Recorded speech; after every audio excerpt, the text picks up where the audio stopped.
नमस्कार, स्वागत है साहित्यिक झरोका चैनल पर। हम कर रहे हैं भाषा विज्ञान के अंतर्गत भाषा व्यवस्था। भाषा व्यवस्था के बारे में हम आज विस्तार से जानेंगे। इससे पहले जो हमने टॉपिक किया था उसमें हमने जाना था कि भाषा व्यवस्था और भाषा व्यवहार क्या है और इन दोनों में क्या अंतर है। आज यहाँ पर हम भाषा व्यवस्था के बारे में विस्तार से जानेंगे कि किसी भी भाषा के निर्माण में किस प्रकार से एक व्यवस्थित तरीके से कार्य किया जाता है और उसी के आधार पर भाषा का प्रयोग किया जाता है। तो आइए देखते हैं। देखिए, भाषा व्यवस्था का विवेचन हम निम्नलिखित बिंदुओं के माध्यम से कर सकते हैं। यहाँ पर हमें ये ध्यान में रखना है कि भाषा व्यवस्था सबसे पहले आपको पता होना चाहिए कि क्या है। जो प्रयोग करने वाला है यानी प्रयोक्ता है, उसकी मानसिक स्थितियों, अनुभूतियों एवं सामाजिक सांस्कृतिक परिस्थितियों के अनुरूप जिस भाषा का प्रयोग किया जाता है वो भाषा भाषा व्यवस्था के अंतर्गत आती है। व्याकरण से जो भाषा है वो व्यवस्थित होती है और विभिन्न व्याकरणिक कोटियां हैं जिसका प्रयोग भाषा की व्यवस्था के लिए किया जाता है। और उन्हीं व्याकरणिक कोटियों में वचन, लिंग, पुरुष और काल व्यवस्था मुख्य है, लेकिन ये कोटियां कुल 4 हैं। इसमें आपको ये ध्यान में रखना है कि इसके साथ साथ जो कारक है, कारक कारक के साथ वाच्य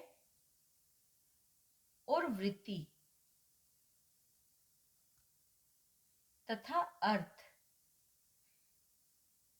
ये कुल 8 कोटियां हैं किसकी? व्याकरण की, जिनके आधार पर भाषा की व्यवस्था निर्भर होती है। आज हम यहाँ पर प्रमुख जो 4 कोटियां हैं, जो व्याकरणिक कोटियां हैं, उनके बारे में जानेंगे, जिसमें सबसे पहले है वचन व्यवस्था। देखिए, जब हम किसी भाषा का प्रयोग करते हैं तो उसमें वाक्य में एक पद के अनुसार ही अन्य पदों की भी व्यवस्था की जाती है। इसी को हम क्या कहते हैं? मुख्यतः अन्विति कहते हैं। अन्विति का मतलब होता है मेल, यानी जो वाक्य के जो शब्द है उनका जो परस्पर संबद्धता है या मेल है, उसको हम अन्विति कहते हैं। और वाक्य में वचन अन्विति का होना भी उतना ही जरूरी है। हिंदी की जो वचन व्यवस्था है वो काफी सरल है। यहाँ पर हम देखें तो मुख्यतः 2 वचनों का प्रयोग किया जाता है, और वो कौन से हैं? पहला क्या है यहाँ पर? एक वचन, और दूसरा क्या है यहाँ? बहुवचन। ये आपको ध्यान में रखना है। इसके साथ साथ अगर आप ध्यान दें तो संस्कृत में ये 3 होता है: एक वचन, द्विवचन और बहुवचन। लेकिन आपको हिंदी के बारे में पता होना चाहिए वो क्या है। यहाँ पर इसके वचन कितने प्रकार के हैं? 2, एक वचन और बहुवचन। इस व्यवस्था में वाक्य के पदों की योजना की जाती है, यानी वाक्य के पद का जब निर्माण किया जाएगा तो उसकी योजना या उसको लिखने का तरीका या उसको बोलने का तरीका इसी आधार पर होगा। यानी जो वचन व्यवस्था है व्याकरणिक कोटि के अंतर्गत उसका प्रयोग किया जाएगा।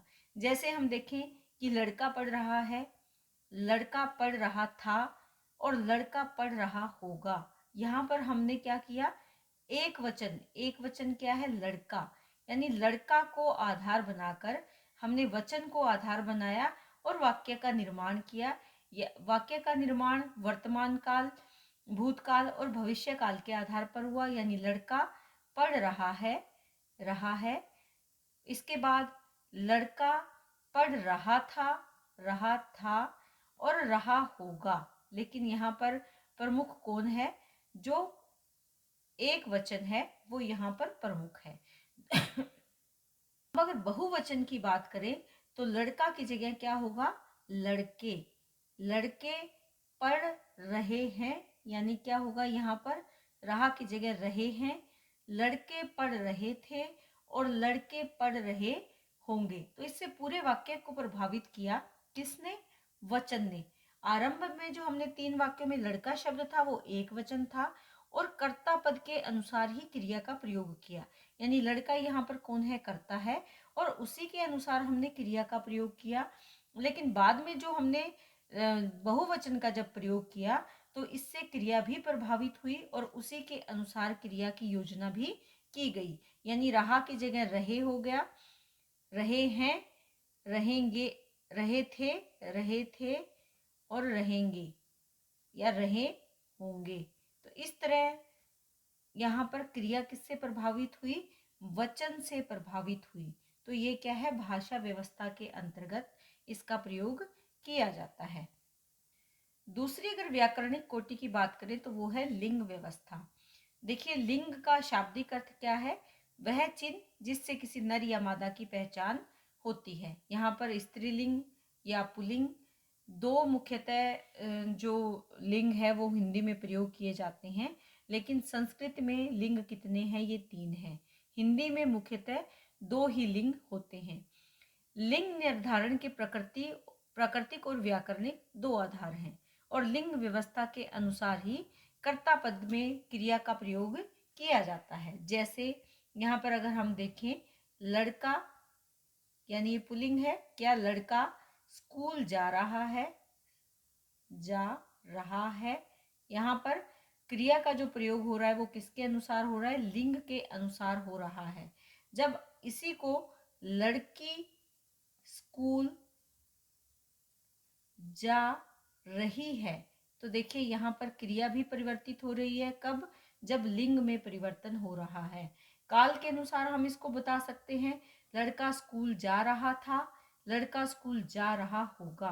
और यहाँ पर लड़की स्कूल जा रही है, लड़की स्कूल जा रही थी और लड़की स्कूल जा रही होगी। तो यहाँ जहाँ लिंग में परिवर्तन हुआ उसका प्रभाव किस पर भी पड़ा? क्रिया पर भी उसका प्रभाव पड़ा। अर्थात यहाँ व्याकरण में हमें ये ध्यान रखना होगा कि जब हम वाक्य का निर्माण करते हैं या वाक्य की रचना करते हैं, तब हम लिंग की जब योजना करते हैं तो उसका प्रभाव किस पर पड़ता है? क्रिया का प्रयोग भी उस लिंग के अनुसार ही किया जाता है। अब बात करते हैं पुरुष व्यवस्था की। देखिए, भाषा व्यवस्था में इस व्याकरणिक कोटि का विशेष महत्व है। यानी जब हम व्याकरणिक दृष्टि से शुद्ध भाषा का प्रयोग करते हैं तो हमें इस व्यवस्था का या इस व्याकरणिक कोटि का विशेष ध्यान रखना होता है। संस्कृत की अगर बात करें तो वहाँ पर 3 पुरुषों की व्यवस्था की गई है और हिंदी में अगर हम देखें तो यहाँ पर भी 3 ही पुरुष हैं। यानी हिंदी में भी 3 ही पुरुष हैं। वो कौन कौन से हैं? एक है उत्तम पुरुष, उत्तम पुरुष। दूसरा कौन सा है? मध्यम पुरुष, मध्यम पुरुष। और तीसरा कौन सा है यहाँ पर? अन्य पुरुष। ये आपको ध्यान में रखना है। अब जब हम यहाँ पर बात कर रहे हैं हिंदी व्यवस्था की, यहाँ पर मुख्यतः बात कर रहे हैं, संस्कृत में ये 3 होते हैं और हिंदी में भी 3 ही पुरुषों की व्यवस्था की गई है। हिंदी में जो पुरुष व्यवस्था है उसमें जो उत्तम पुरुष है वो होता है मैं या हम। यानी मैं या हम को उत्तम पुरुष माना गया है। मध्यम पुरुष यहाँ पर है तू, तुम या आप। और अन्य पुरुष की अगर बात करें तो वह या वे। तो इस व्याकरणिक कोटि के आधार पर ही वाक्य की रचना की जाती है। इसके बिना अगर हम वाक्य की रचना करें तो वो संभव नहीं है। जैसे अगर उत्तम पुरुष की बात करें तो यहाँ पर मैं और हम का प्रयोग होगा। जैसे मैं स्कूल जा रहा हूँ या हम स्कूल जा रहे हैं। मध्यम पुरुष की अगर बात करें तो यहाँ तू, तुम और आप का प्रयोग होगा। जैसे तू कहाँ गया था, तुम क्या कर रहे हो, आप कहाँ जा रहे हैं। तो इस तरह से यहाँ पर मध्यम पुरुष का वाक्य रचना में प्रयोग होता है। उसके बाद अन्य पुरुष की अगर बात करें तो वह और वे का प्रयोग जहाँ पर होगा वहाँ क्या होगा? अन्य पुरुष। जैसे वह खेल रहा है या वे जा रहे थे या वे खेल रहे हैं। तो इससे हमें ये ज्ञात हुआ कि पुरुष व्यवस्था के बिना या पुरुष जो मुख्य व्याकरणिक कोटि है पुरुष व्यवस्था, इसके बिना भी किसी भी वाक्य की रचना करना संभव नहीं है। इसके बाद है काल व्यवस्था। काल का अर्थ क्या है? यानी समय।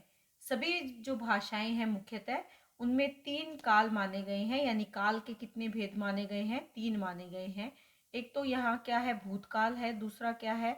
वर्तमान काल। और तीसरा भविष्य काल। ये आपको ध्यान में रखना है कि सभी भाषाओं में लगभग 3 ही भेद माने गए हैं काल के। काल व्यवस्था से हमें क्या पता चलता है कि हमारा जो कार्य है वो कब संपन्न हुआ, कौन से समय में संपन्न हुआ, इस बात का ज्ञान हम काल व्यवस्था से ही लगा सकते हैं। जैसे अगर बीते हुए समय में कार्य हुआ है तो वो किसके अंतर्गत आएगा, वो भूतकाल के अंतर्गत आएगा। और अगर वर्तमान समय में कार्य चल रहा है तो वो वर्तमान काल के अंतर्गत आएगा। और आने वाले समय में जो कार्य होगा वो भविष्य काल के अंतर्गत आएगा। तो ये आपको ध्यान में रखना है। उदाहरण के लिए अगर हम देखें तो भूतकाल की अगर बात करें तो हम कह सकते हैं कि राम ने पुस्तक पढ़ी या राम ने पुस्तक पढ़ी थी। इसके साथ वर्तमान काल की अगर बात करें तो राम पुस्तक पढ़ता है या राम पुस्तक पढ़ रहा है। और भविष्यत काल की अगर बात करें तो यहाँ हम कह सकते हैं कि राम दिल्ली जाएगा। तो यहाँ भविष्य आने वाले समय का हमें ज्ञान हो रहा है। तो किसी भी वाक्य की रचना के लिए समय बहुत विशेष महत्व रखता है। तो यहाँ पर जो काल व्यवस्था है ये व्याकरणिक कोटि या भाषा व्यवस्था के अंतर्गत अपना महत्वपूर्ण स्थान रखती है। इसी से हम समय का ज्ञान प्राप्त कर सकते हैं कि जो भी बात कही जा रही है वो किस समय को ध्यान में रखकर कही जा रही है। तो ये भाषा व्यवस्था की प्रमुख व्याकरणिक कोटियां हैं। इसी प्रकार से कारक, वृत्ति, वाच्य आदि का भी विवेचन किया जा सकता है। तो उम्मीद करती हूँ कि भाषा व्यवस्था को समझने में आपके लिए ये वीडियो उपयोगी सिद्ध होगा। इसी के साथ बहुत बहुत धन्यवाद। चैनल को लाइक, शेयर और सब्सक्राइब करते रहें।